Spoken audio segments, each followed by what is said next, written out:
your host, Beth Ann. And I welcome you today to CSC Talk Radio. It is my honor, my privilege, and my pleasure to be here with you today. You know, the new year is coming. I know, it was only yesterday that I was telling you Christmas is coming and you need to get ready. Well, Christmas is coming, but so is New Year's. And I'm talking 2019. Both things are true. Melody Cedarstrom is our guest today, and there are so many things to chat about. So much is going on. Again, as you listen, I want you to think about what you can do there where you are. Liberty, the free American, is becoming the true endangered species. Do you care? Do you care that your children, your grandchildren, your great-grandchildren, and the future generations of this nation will not have the liberties that previous generations enjoyed? First, we have to take care of home and family. Then we need to take care of our local communities. Stand back and look at the bigger picture.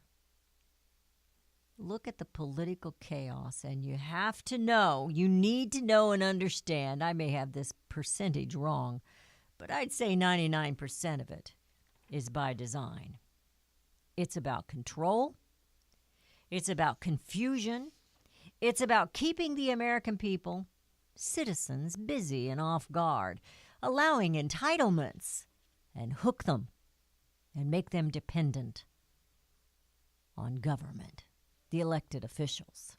They have the say in your life. That's not independence at all. They manipulate and work everything to their advantage, not to yours.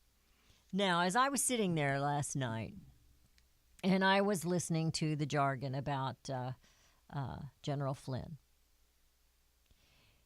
I had this sick feeling in the pit of my stomach. And I'm going to say it all out loud on air because I believe it's true, and I know I've got some people, I've got friends in this occupation.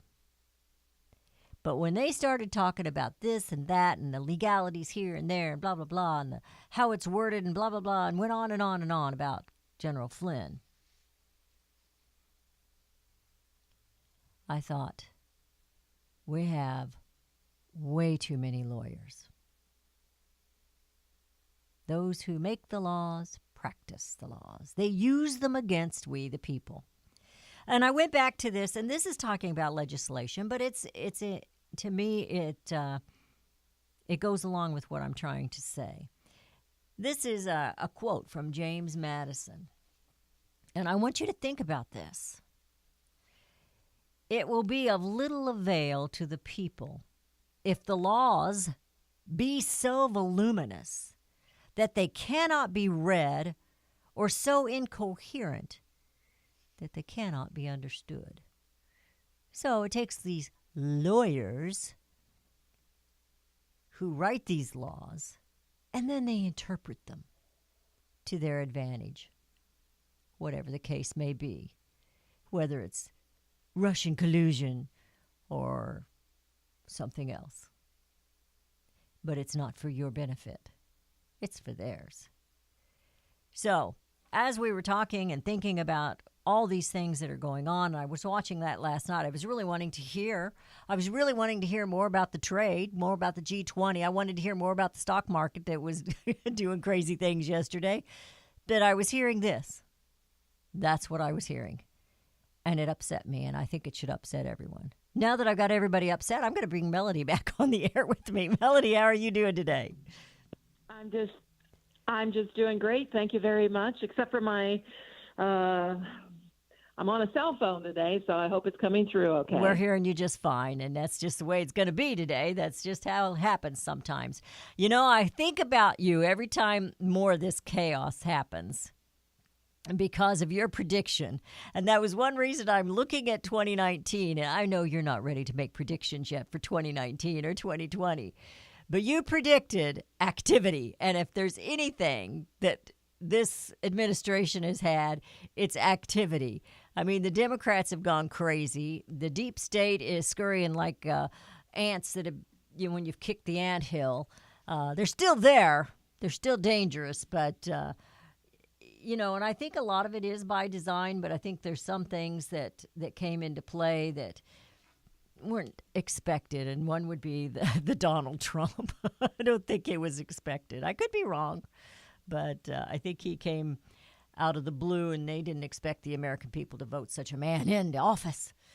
But they blamed the stock market on him yesterday, and I wanted to talk to you a little bit about that because you keep a closer eye on it than I do. And I heard a little bit of it early in the evening, and then they didn't talk about it at all last night, at least not where I was watching. And so I wanted to ask you about it and your opinions. Well, I mean, the stock market drop of 800 points yesterday, I mean, we certainly, they can tie it to the lack of trade agreement coming out of the G20 meeting. I mean, the G20 meeting was overshadowed by Bush's death, of course. Mm-hmm. And, there was the big signing of the new NAFTA agreement earlier in the days, and that went over. And, there's, I haven't figured that one out quite yet, but it still has a way to go because, it still has to get proved in January by the new, House and everything. So and we know we got the Democrats in there, so, they're going to want to change things around. So there isn't anything that's, when it comes to the economy, that surprises you, that really doesn't justify it going higher. Mm. So I think we're at the max. They can blame whoever they want to blame. We know Trump's going to get the blame for it. I mean, we knew that 2 years ago, 4 years ago when he first. We knew that. We knew that it would collapse under his, because there wasn't anything that supported the stock market to get it to the levels that it's at today, except corporates buying back their own shares. Now you got the individual investors in there being told to buy on the dips to keep it from going any lower, and they're naive enough to go in there and buy on the dips. So you have Larry Kudlow, you have Fox's News, Varney. Oh, it's going to be years before we go into a recession. Well, I hope, ladies and gentlemen, that you don't buy that. Larry Kudlow, ask him where he was at the 2008 Great Recession. Ask these guys where any of them were saying if we were heading into a Great Recession. And every one of them lied to you. Mm-hmm. Everyone lied to you, telling you that, the things are great. Well, what do you think they're going to say? That things are bad? That you should go and, maybe, protect yourself, protect your purchasing power. It was only after 9/11 that they told you to go buy duct tape. I mean, to cover your windows. So they're not going to tell you until it's past the point. So you do have to take diligence on your own. And things, yes, there's great things going on in this country. But the bottom line is what's funneling it? Government money, debt. And there is no government money. It's your money. It's our money. We're going into a break. It's all the stimulus and all the subsidies. Right. And you're right. It's our money. We're paying for it. And it's keeping us broke. We're paying for people to work. Yeah. Oh, I want to talk about that a little bit, too. We're going into a break. Your calls are welcome. We're visiting with Melody Cedarstrom of Discount Gold and Silver Trading. You can visit her website by going to dgscoins.com or talk to her right here, right now at 877-895-5410. And Melody and Beth Ann, the two will be right back.